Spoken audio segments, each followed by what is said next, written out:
thank you so much, Jacob Gooden, for making the time today, co-founder of Sayfe.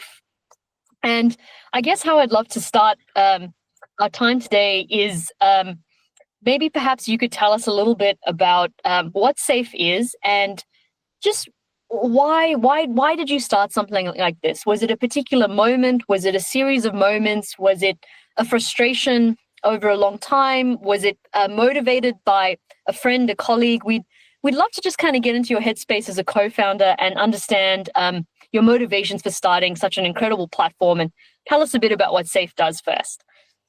No, thank you very, very much, Mix, for having me and for the generous introduction. And well, first of all, Sayfe is a social impact tech venture, and I say that with the absolute irony that I'm not a tech guru at all. It's not my world at all. I was very much a co-founder in the sense that I had an idea and a belief that tech could solve an issue, and then I surrounded myself with people who were a little bit smarter in that space, and we went about exploring it. But put simply, Sayfe is built around providing an alternative to traditional reporting of what you would call victim-centric crime themes, which is a very rigid terminology, but most commonly would be referred to as domestic family violence or sexual violence. So my background is in policing. For over a decade, I was with Victoria Police until recently, having beaten ill health, retired. And for me, I spent a large portion of my career as a victim-centric specialist detective. So within family violence units, both regional or metropolitan, as well as the state-based sexual crime squad. And what stood out to me in terms of discovering the need to make a change or provide at least an option for change. I think that's a really important part of the conversation. Like, we're not setting out to replace, we're expanding people's options, and that sense of agency, I think, is really important. But I really like how you said that then, Jake, providing an option for change. That I hadn't quite realized that before, actually. So thank you for highlighting that point, because my understanding of the current systems feels so broken, and I'll get you to explain that, being the actual expert in that. Sayfe, that's why I'm so inspired by what Sayfe does. It felt like the only option, actually, but the reality is we still work in a really big and tenured system. And I love how you've distinguished there. Well, it's always down to the empowering the person needing to disclose and report, and giving them different options, safe options, if you will. Yes, exactly right. Highlighting that. Right. Yeah. No, please continue. So you've hit the nail on the head there. That for us to come in and provide an alternative is not for us to say that this is the right avenue for anyone. But what we do know is that, and this was sort of the launching off point for me as a co-founder, was when I was on my specialist investigators course for sexual and family violence. I was first made aware of the statistic that 87% of sexual assaults go unreported, and that's actually higher now. So that stat was 87%. Yeah, so that stat was in 2019, and off the back of the Australian Law Reform Commission's recent justice response to sexual violence report that was produced, that number is up over 90 now. Yes. And the thing about being in that space was, obviously it's a jarring number, as per your reaction to the figure. It was very much mine as well. But the thing with hearing it for the first time, obviously the statistic itself is jarring, but there was probably just because there was an external speaker coming in that presented it to us, and I was probably as much jarred by the complacency with which the statistic was. And it's not, and that's not to necessarily criticize, but because I think the complacency was very much entrenched in the fact that you're talking to specialist police that are going to be dealing with the 13% that are presented. But because they knew their audience, they were like, well, it's not for us to focus on the 87%. We'll do the best with the 13%. With And those it's reporting. it's a fiscal reality. So I had sympathy, but my brain doesn't necessarily allow me to just be like, oh yeah, I'll lean into that. So I probably zoned out for the rest of that. I was just thinking, how can we make change? And just thought about that day was the day where what is now Sayfe and Sayfe Disclose was born, was creating an alternative reporting mechanism, and that was one that was built around anonymity, because traditionally, in terms of entering a justice pathway, anonymity isn't something that can necessarily feature in a criminal report, and there is good reason for that. In terms of, for somebody to be prosecuted, there needs to be a victim. That's how the law works. It can't be anonymous. And so while I understand that that's why anonymity hadn't been used, it didn't resonate with me that anonymity didn't have a place in the disclosure process. So while a formal report needs to have a name, what I lent into is the fact that for somebody to make the initial disclosure of what's happened to them, there shouldn't be a reason why they can't do that anonymously and be taken through to what we would call an options talk, which is at the end of a disclosure. Okay, here's your options. This is what would happen next if you were to proceed formally. Do you feel comfortable proceeding? And only at that point would the person have to reveal their identity. Yeah, but importantly, and this is where the tech side of it came in. Like this is an online chat portal which requires no identifying details to log into it. Instead, the user is assigned a unique reference number, which means that if they got through to that options talk and they weren't ready to commit, or they just simply wanted more time to think about it, they could go away and return at a later date with their unique reference number and pick up where they left off without having to re-traumatize themselves. And that's the big thing, because the big shift.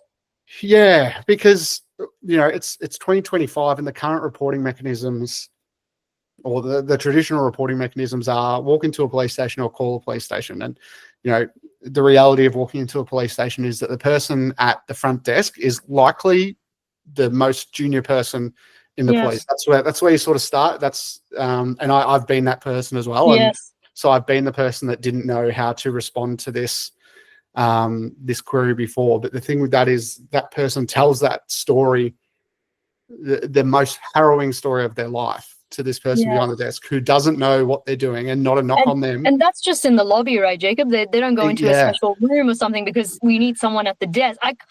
What? You can see the reason for the 90% not reporting, like one of the many reasons. Yeah.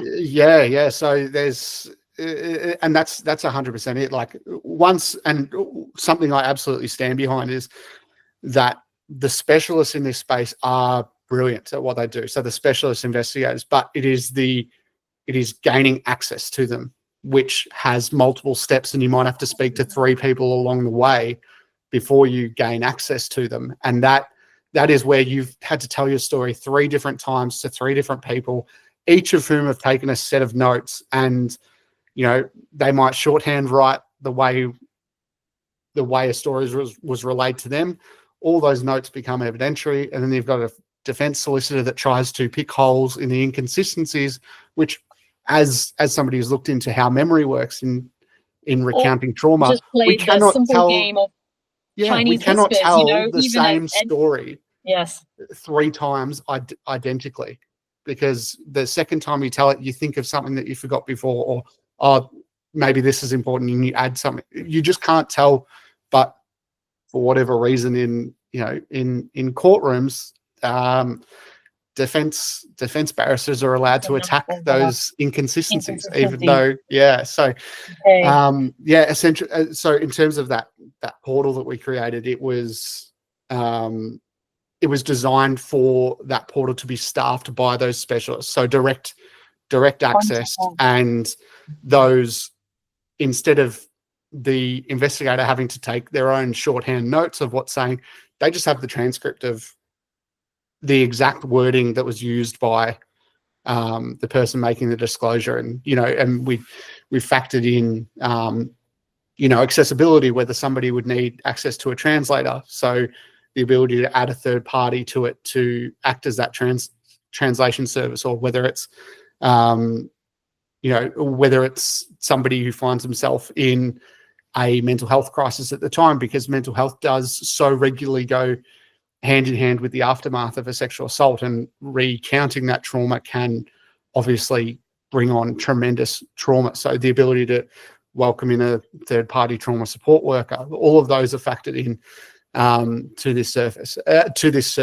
What are the biggest barriers we see people experiencing violence faced when they're engaging with the system as it is? And what I'm hearing is we have this ridiculously high statistic that is increasing, as you pointed out, from 87 to now 90% of these experiences not being disclosed in the first place. A system that is so at capacity and resource and finance constrained that they're just focusing on the 10% that do disclose, and that's it's so great they are, but like the 90 is so big. And then the way, like, already the immediate big barrier being like onus on a person experiencing to walk in and have to share this in a public space, that's terrifying. The fact they have to self-identify because the system demands you need a victim, as you call it, has to be an entity, a person. And then the third biggest thing I heard is, like, by the time you actually speak to someone who is trained and an expert at that, because often it's, you're starting at the front person at the desk, who's often a junior person, they're beginning their role there, they're learning so much. It's taking 3 stories, 3 times repeating that before you get to the experts.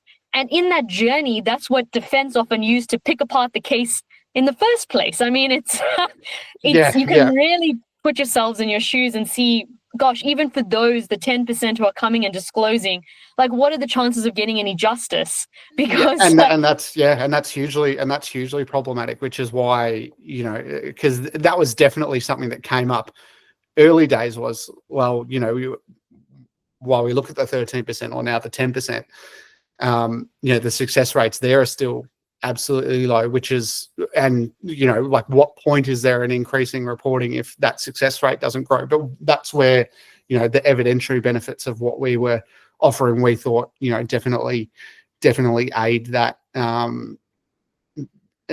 aid that advancement of, increasing reporting. But as you were talking, I brought up you talk about what are the reasons, and I just pulled up on my phone, mindful not to get out of the screen recording. But when we were building this, we looked at identifying what are the most significant barriers for individuals. You've mapped all this out. Yep. Yeah. So we went through, and we had very much the vague concept of what we wanted to do, but we identified what the 6 largest barriers were, and we made sure that we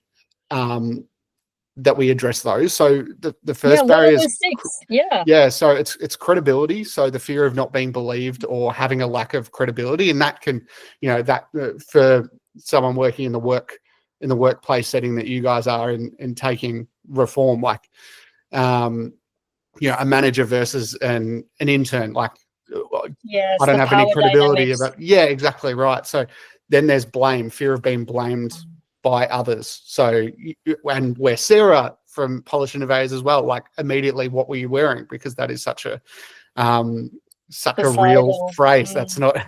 The third is legal. So the fear of the legal processes and having to repeat their story. Then there's repercussions. So fear of repercussions for reporting, and they can be vast.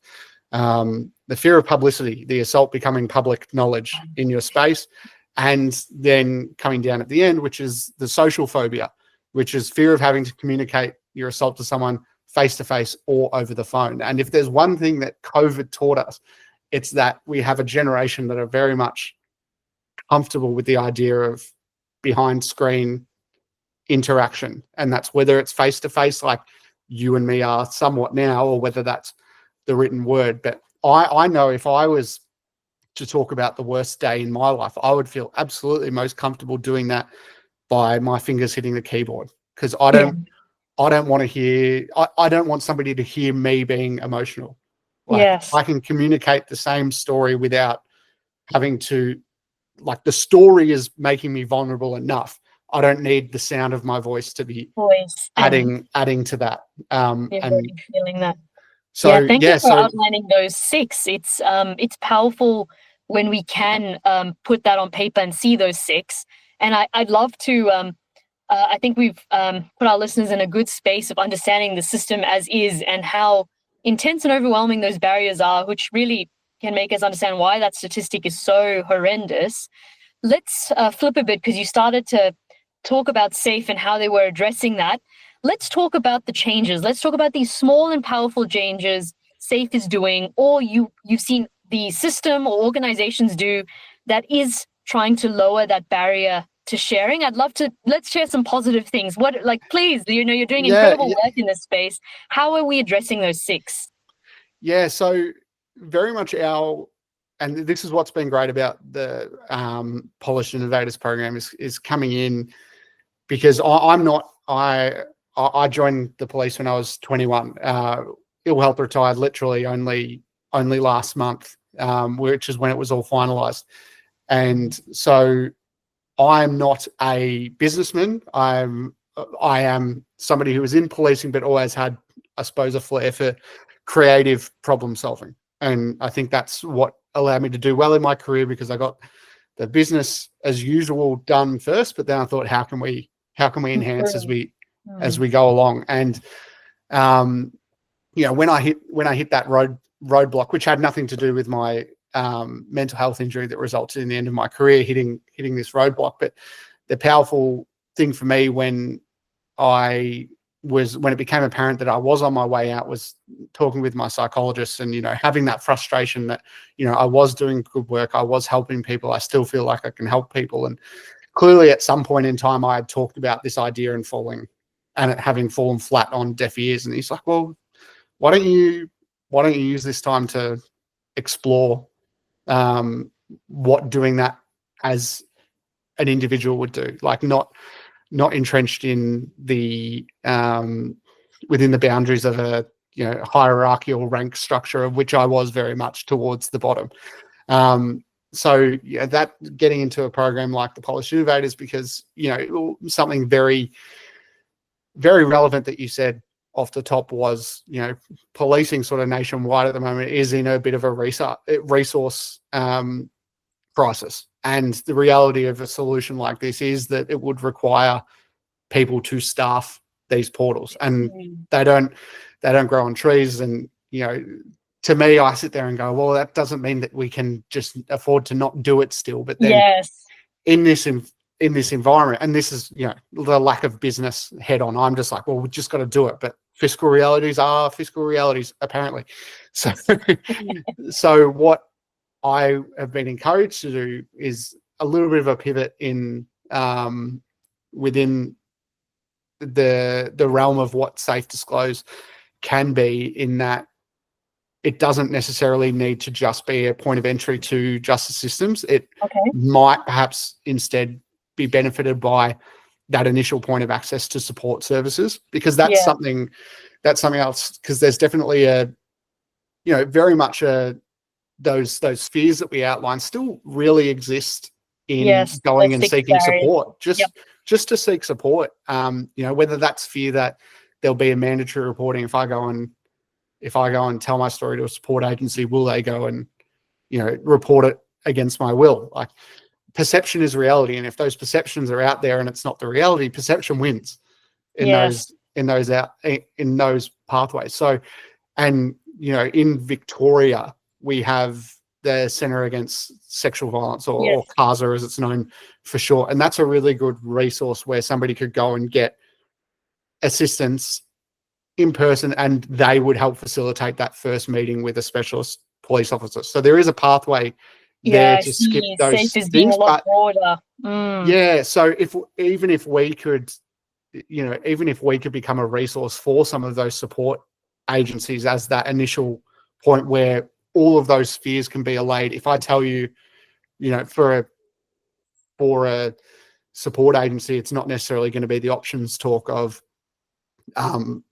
what are the legal processes from here. Like, the options talk is, if I tell you my name, what is going to happen? And the reality of that is, we're going to get you support and we're going to make sure you're okay. We're not going to do anything. Obviously, in terms of mandatory reporting, there's exceptions. Like, if there's a child at ongoing risk, like there's going to be, there are certain nuances there. But I think just providing that anonymity at the beginning would be such a reduction in the barrier. Like, when you outline those 6 barriers, so much is around like the social flashback, the personal, like so many of those linked to having to identify when you've experienced something so traumatic. I'd like to flip it back a bit to the societal things and this kind of growing expectation, particularly from businesses, from organizations, from systems like the justice, the police system, where it's not enough to just act behind the scenes. Like, we see the law as well requiring businesses more and more to show how they're actually preventing harm, show how they're preventing sexual harassment in their workplaces. And what role do you think, like, leadership in particular has to play when we think about the society expecting more as well from our structures to not just do things behind the scenes? We want to see proactive action. I'd love, you say, yes, you're not a businessman, but you're very much a leader. I think you are. And so, as a leader yourself, like, what role does public leadership have in this, particularly when we think about the public leaders of our justice system, our policing system, our workplace systems, our amazing startup systems? You're a business leader. What role do they have to play in this change? Oh, I think it's massive, and I've lost count of the amount of meetings I've had with, whether it be an MP or upper level management of a policing system, where I intentionally target, in terms of the change makers that I want to speak to, I target people who have come out and made bold statements about their ongoing commitment.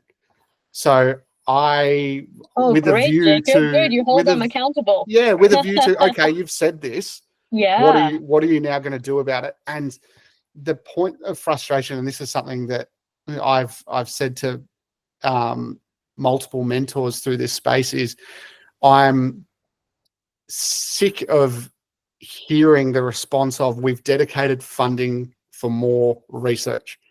We already have enough research. We need action. Like the Australian Law Reform Commission Justice Response to Sexual Violence report that I spoke about before, which was a very expensive undertaking, but a beneficial one if you actually act on the findings. But so that report was made public at the start of this year. I take you back to when we started working on this solution, it was 2019, and the first time it sort of became, anywhere accessible as an idea was 2020. And recommendation 1C of 64 recommendations describes almost word for word what our Sayfe disclosed solution is and the need for it. Look at that. And yet so this expensive report was commissioned just to come out with a recommendation. When you're already doing the action. Yeah. Yes. So, but then you go to the people who prepared the report are fantastic there, and the recommendations, they are so sound, but the people who have the report dropped on their desk and say, okay, here's what you need to do, they're still not jumping on that. Yes. So it's, and what I've always said is, like, we are a new bold approach to tackling issues that haven't been explored before. And who knows, maybe it's the solution, maybe it's not, but without somebody being bold enough to onboard it. But what I keep trying to get across to these change makers, or people with potential to make change, is people would much rather see you trying something than just see you throw more money at research. Because the money that goes into the research, like a tenth of that could go towards a solution. And you sit there and just the mind boggles. But the thing that that's obviously borderline ranty going about talking about those side of things. But the thing that I love about what you guys are doing at Capyble is, more than just, making workplaces safe from those behaviors happening in there. I think such an important part of the role that workplaces have is there's a very real reality that for somebody who is stuck in a domestic or family violence situation, the fiscal realities that are barriers in what I'm trying to get across as a tech solution also exist in homes, which dictate that both parties likely have to go to work, which might mean that 9 to 5 is the only safe 8 hours that a survivor or a person living or surviving has out of that home. So it's a very real possibility that the only time an affected person can get help would be safe to say something to anyone in the workplace. Is in the workplace. And if there was a way to, and there is one, to get to be teaching workplaces that this is the way to respond to it, and even teaching the masses might give the person in that setting the advice proactively. But when if I was to sit next to somebody who maybe it's their first job out of university and tell them this harrowing experience of my life through no fault of their own, they likely would not know how to respond to that. Yes. Yeah. And it's, and I think it's a reality that's even been explored in mental health spaces like the Are You OK Foundation, which is great. But, and they've sort of acknowledged in the last couple of years, they've sort of attuned their campaigning to, or what's the follow-up question when somebody says no? Because we're not prepared. Yeah, we're not trained or prepared to deal with the response. Because society's ingrained in us to say, "Yeah, I'm fine." That's what we want. That's what we want the person to say. Yes. But when we give a truthful answer and say that, it's not great, it's like, what's the script? I don't know what to do from there. Yeah. And I think and that's No, that flows really nicely into my final question, really, Jacob, which is like, if you could redesign the system and we think about placing survivors or people experiencing violence at the center, and the system could be the justice system, the police system, workplaces, just the society, think whatever system you'd like. I'm curious, what is the first thing you would change? Like, if we had the power to redesign this, kind of start again, what's the first thing you would do? I can even remove Sayfe and our business goals from this equation. I think you take it all the way back to square one and go to education. How are we talking about these issues in schools? Like, well, what are the attitudes that we're getting across? Like, I remember, like, I'm 32, so what was that 2010 that I finished school? I still have a visceral memory of what those personal development sex ed classes were, and they were very much anatomical.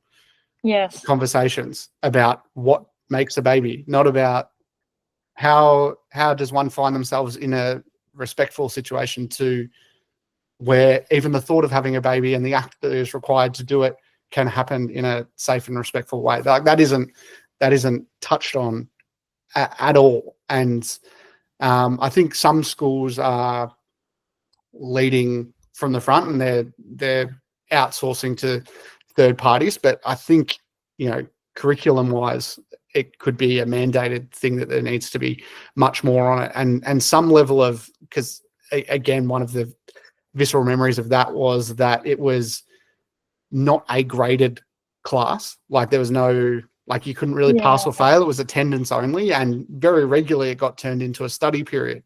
It's like, this is a goof class.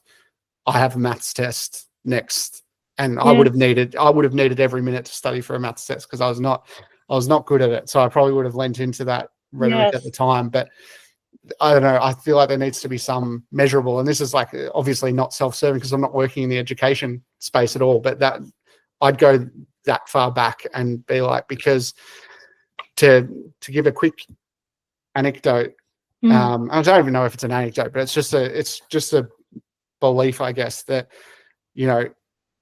we talk about, we act surprised when somebody is charged with something really bad on the news, and you regularly get like, the neighbors interviewed and they say, oh, he was such a nice guy, he was such a blah blah blah, he came from such a good family, and people will intrinsically turn to judge the family. But if what we need to realize is that somebody only spends X amount of time in the home, and they go to school and they are influenced by the people around them, and if we find ourselves in this situation where, like, whether an influence is positive or negative, like at the end of the day, they're just an influence. So it's going to be which one's louder, like which influence is louder. And, and I often talk about, like, in that space of like teaching and education of those type of themes. It's that, yes, like as a father, I've got 2 kids. So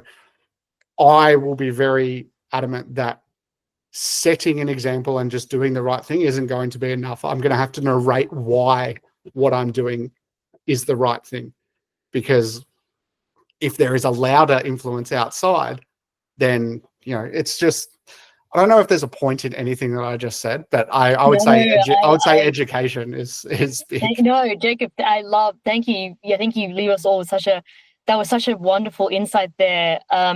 What's the loudest influence? And the quiet actions of a parent might not be enough, particularly when they're at the age that they are and as they're growing. And even the point you go to like narrate your actions so they have context, which, as teenagers we're terrible at. We're very woeful at that. But I'm so appreciative of your time. We would love to have you back on the show. Definitely, I know my co-founder Cam, but thank you so much for so articulately and thoughtfully giving us such a good sense of what the barriers are, what the statistics and reality is, how these systems work, and then the incredible, powerful work you and the team at Sayfe are doing. And everything Jacob's mentioned, from the reports to the Sayfe links, we'll have in our notes. So feel free to follow Sayfe in their journey and share, because it is important that we empower those experiencing with alternatives and keep having belief, as Jacob is, in we have to keep trying and changing the systems. That's the only way it'll happen. So thank you so much, Jacob. We love chatting to you today. No, thank you. And just on that, like, obviously we're still fighting to get Safe Disclose implemented and made available to people. What we do have on our website at the moment, while we're still, is a resources tab, and that's for Australian listeners. You can go to your state and territory and find what resources are available, because like I said, I don't want any of what my criticisms of policing are systems based, not people based. Yeah. So if in the interim, if those barriers exist, I do encourage people to reach out to their local support agencies, and they will help you find a safe entry point in this current interim. Amazing. Thank you so much, Jacob. No worries. Thanks a lot. Cheers.